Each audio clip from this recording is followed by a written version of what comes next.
Imagine being fired from your dream job, living in your car, and having to sell the rights to what would become one of the greatest songs ever written, all for $50. In the heart of Nashville, one struggling musician faced exactly that. But this wasn't just any songwriter. This was Willie Nelson, and that song was Patsy Cline's Crazy. The twist? Getting fired might have been the best thing that ever happened to him. The golden era of country music isn't just filled with success stories, it's built on spectacular failures. These aren't just setbacks, they're the moments that transformed unknowns into icons. From a janitor who became a legend to a prisoner who rewrote music history, these stories prove that sometimes rock bottom is the perfect foundation for greatness. 1963, Nashville, Tennessee. Willie Nelson stood outside RCA Records, clutching a handful of rejection letters. His voice was too strange. His guitar playing was too jazzy. He didn't fit the polished Nashville sound. The record executives had a clear message: change your style or find another career. But what those executives didn't know was that their biggest mistake was about to become country music's greatest rebellion. Willie was sleeping in his car most nights, playing small gigs that barely covered gas money. The pressure mounted until he had no choice but to sell some of his songs. Patsy Cline's producer heard Crazy and bought it for just $50, pocket change for what would become one of country music's most iconic recordings. Yet selling his masterpiece for pocket change wasn't even the lowest point in Willie's journey. The rejections kept coming. His albums weren't selling. The Nashville establishment wanted him to smooth out his rough edges, to conform to their cookie-cutter country sound. Even his record label suggested he might be better off just writing songs for other artists. But Willie Nelson didn't break. Instead, he broke free. He packed up his guitar and left Nashville behind, heading back to Texas. It was there, in the dance halls and honky-tonks of Austin, that Willie discovered something crucial. Audiences loved the very things Nashville rejected: his jazz-influenced guitar licks, his behind-the-beat vocals, his unique phrasing. It all worked when he stopped trying to fit someone else's mold. And what happened next would shake the foundations of country music forever. Willie grew out his hair, threw away the rhinestone suits, and helped create the outlaw country movement. His album Red-Headed Stranger, rejected by his label for being too sparse and simple, became a massive hit that proved Nashville's formulas weren't the only path to success. The same voice that Nashville rejected went on to record Stardust, one of the best-selling country albums of all time. The songwriter they said wasn't good enough has written some of country music's greatest hits. The artist they tried to change became a legend by staying true to himself. While Willie was blazing his outlaw trail in Texas, another artist was about to prove that sometimes the hardest road to Nashville stardom runs straight through the coal mines of Kentucky. And her story? It started with a $17 guitar and a dream that seemed impossible to everyone but her. In the hills of Butcher Holler, Kentucky, a young girl with calloused hands from washing clothes stood on her front porch, strumming a mail-order guitar her husband had bought for $17. At just 15 years old, Loretta Lynn was already a mother.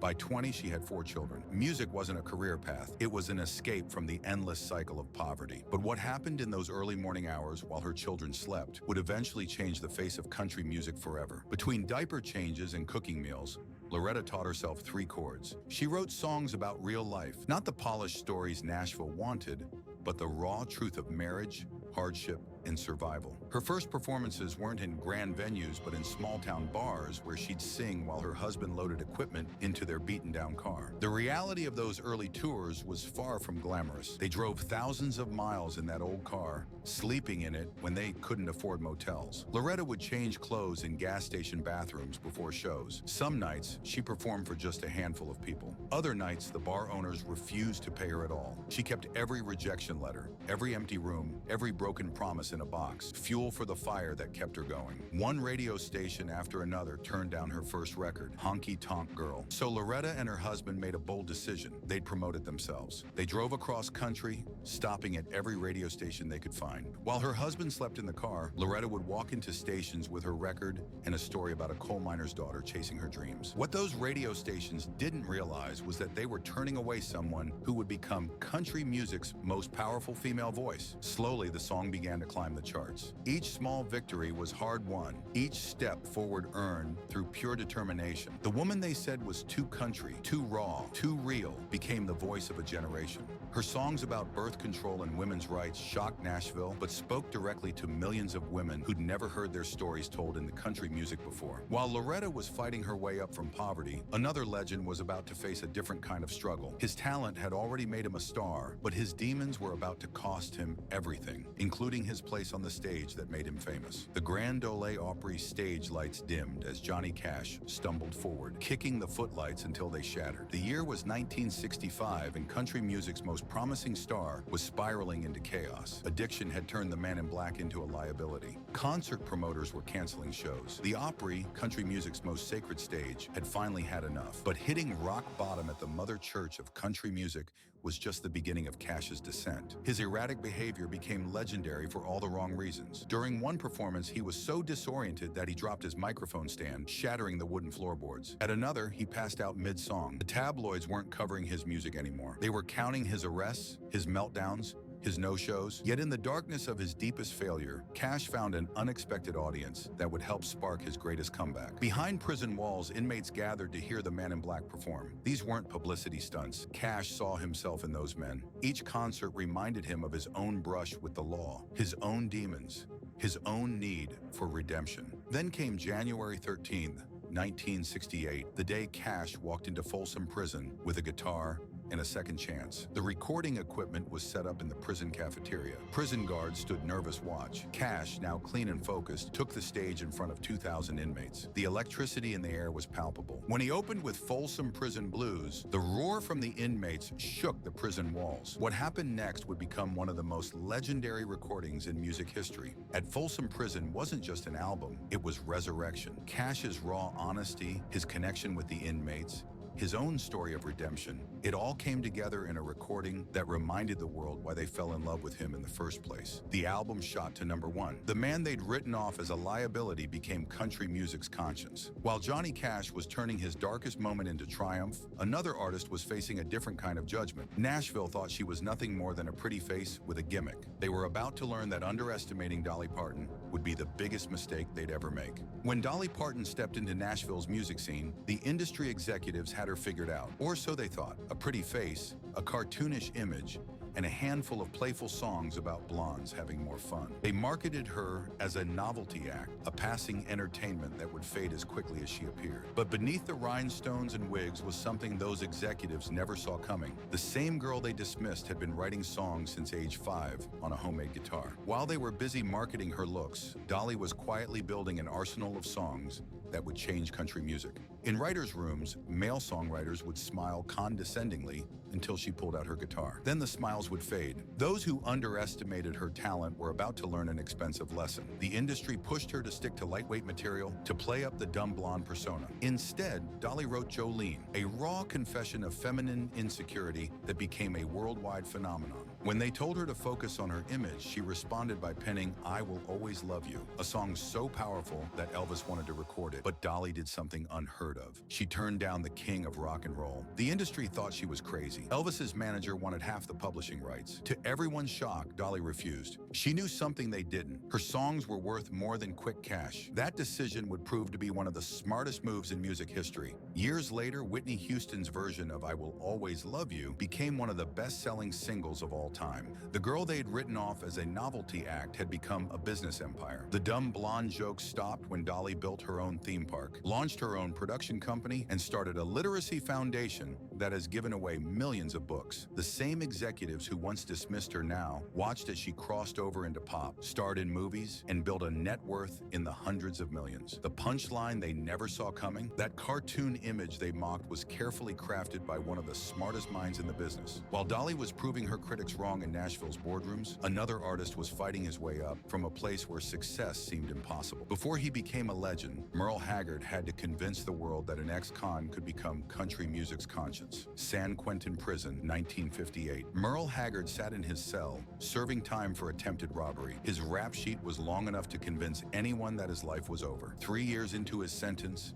he heard the thunder of inmates cheering. Through his cell window, he could see Johnny Cash performing in the prison yard. That moment would spark a transformation that nobody saw coming. Before San Quentin, Haggard had been running from everything, the law, responsibility, himself. But in that cell, watching Cash connect with convicts through music, something changed. He joined the prison's country band, traded cigarettes for guitar lessons, and started writing songs about life behind bars. The system had labeled him a lost cause, but Merle was about to prove that your past doesn't define your future. After his release, Every door in Nashville seemed locked. Club owners wouldn't book an ex-con. Record labels saw him as a liability. His parole officers suggested he find a real job. But Merle had something they didn't understand: authenticity. His songs weren't just stories, they were scars turned into music. He wrote about prison and Mama Tried, about poverty and hungry eyes, about hard work and working man blues. Each song came from a place of truth that Nashville couldn't ignore. The same record labels that once turned him away now fought to sign him. What happened next turned country music's unwritten rules upside down. Instead of hiding his prison time, Merle owned it. He became the voice of the working class, the ex-cons, the overlooked. His criminal record became a badge of authenticity. The same background that nearly destroyed him now gave weight to every word he sang. Ronald Reagan would later pardon him,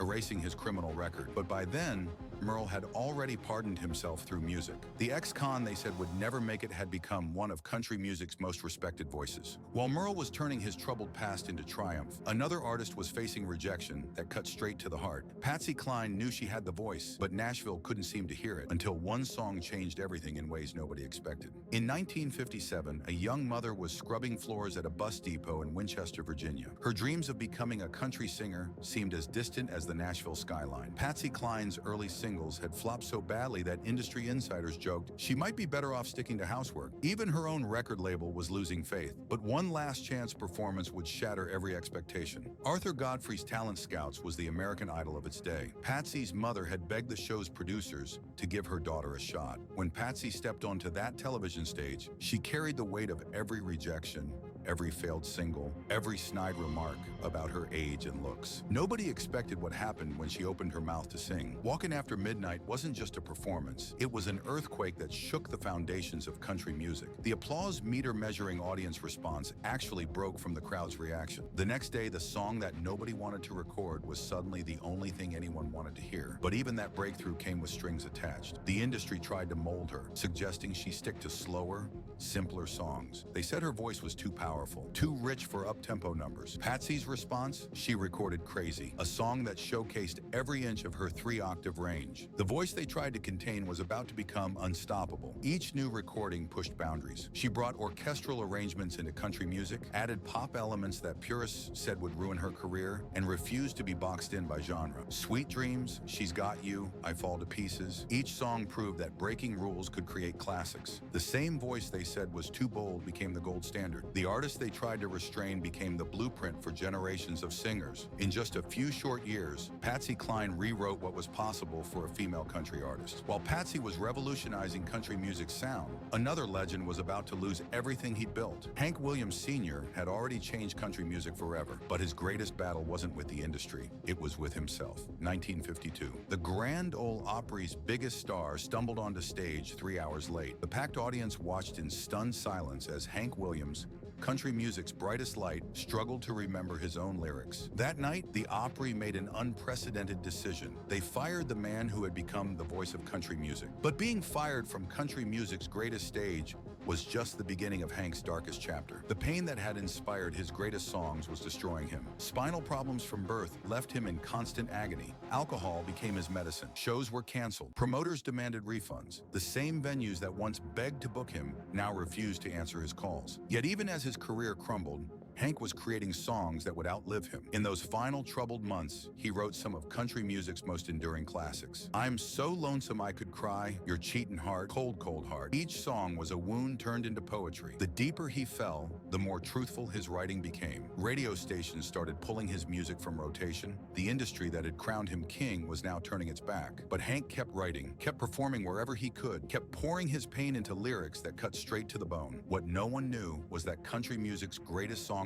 was writing his own eulogy. On New Year's Day 1953, Hank Williams was found dead in the back of his Cadillac. He was just 29 years old. The industry that had rejected him in his final years suddenly realized what they'd lost. Those same songs they'd stopped playing became the foundation of modern country music. The voice they silenced became louder in death than in life. The artist they'd given up on became country music's measuring stick. Every song about heartbreak, every honest lyric about pain, every raw confession set to music. They all trace back to those final, troubled songs of Hank Williams. While Hank's tragic ending was shaking Nashville to its core, a determined woman named Tammy Wynette was about to prove that country music's next chapter would be written by someone the industry never saw coming, especially when they told her she didn't have what it takes. In 1965, a Mississippi hairdresser walked into every major record label in Nashville with demo tapes she'd recorded between salon appointments. She kept hearing the same response. Her voice was too country, too emotional, too raw. One executive even suggested she stick to cutting hair. Tammy Wynette looked at her 3 young daughters and refused to give up. That hairdresser was about to turn rejection into a revolution. Between shifts at the salon,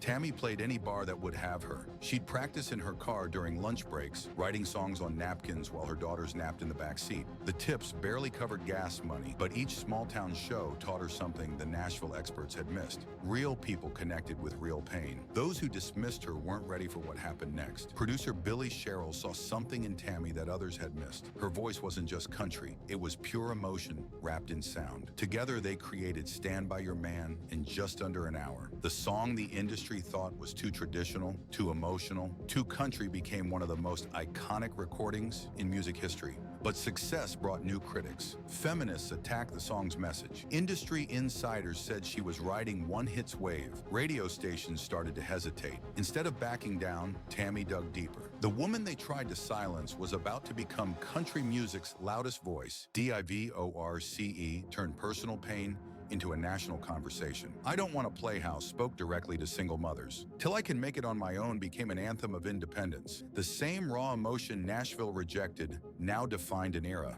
The hairdresser they dismissed went on to sell over 30 million records. The voice they called too country earned her the title First Lady of Country Music. Those tears in her voice that executives criticized became her trademark. While Tammy was proving emotions could sell records, another artist was battling demons that threatened to destroy everything he'd built. George Jones was about to earn a nickname nobody wants, No Show Jones, and his comeback would become the stuff of country legend. Nashville, 1979. Concert promoters had a running joke. George Jones isn't late for tonight's show yet. The night's still young. The man they called the greatest voice in country music had become its biggest liability. Venues started booking backup acts, knowing there was a good chance Jones wouldn't show up at all. But the story behind those empty stages was darker than anyone knew. His addiction had taken full control. He'd miss shows, disappear for days, even ride his lawnmower to the liquor store when his car keys were taken away. Record labels were dropping him. Radio stations weren't playing his new releases. The voice that had once defined country music was becoming a cautionary tale.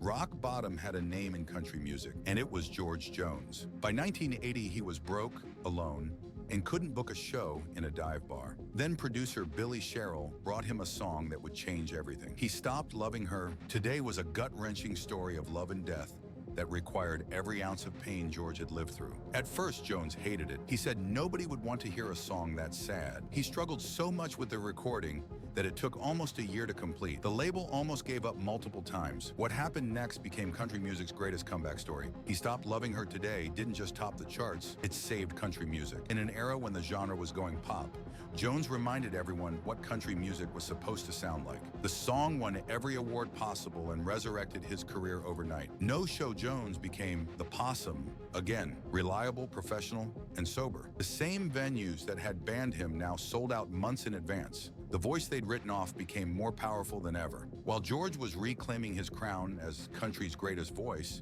an unknown janitor was quietly sweeping floors at Columbia Records, dreaming of his own second chance. Kristofferson was about to prove that sometimes the best songs come from the most unexpected places. Columbia Records, 1965. A Rhodes Scholar turned Army helicopter pilot mopped the studio floors, watching country stars record songs he knew weren't as good as the ones in his pocket. Kristofferson had given up everything: his military career, his family's approval, his financial security, just to be close to the music industry. But sweeping up after recording sessions wasn't exactly the Nashville dream he'd imagined. He lived in a rundown apartment, worked as a commercial helicopter pilot to make ends meet, and spent every free moment trying to get his songs heard. The rejection letters piled up. Publishers said his lyrics were too poetic, too complex for country audiences. Even his family begged him to come home and stop wasting his life.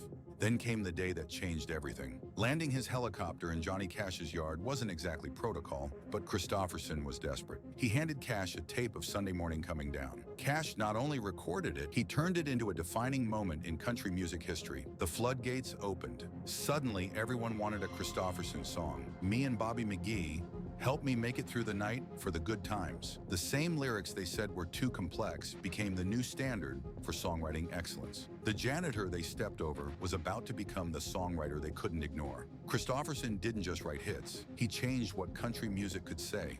He brought literary depth to country lyrics, wrote about failure and redemption in ways Nashville had never heard before. The Rhodes Scholar they dismissed as overqualified created a new language for country music. He went from sweeping studio floors to winning Grammys, from being ignored to being covered by everyone from Janis Joplin to Willie Nelson. The Janitor became a member of the Songwriters Hall of Fame, proving that sometimes the best view of the top comes from starting at the bottom. These aren't just stories of failure, they're blueprints for greatness. From Willie Nelson's rejection to Kristofferson's Janitor days, each legend proved that rock bottom is just the foundation for something greater. Their failures didn't define them, they refined them. And in doing so, they didn't just change country music, they showed us all what's possible when you refuse to give up on a dream.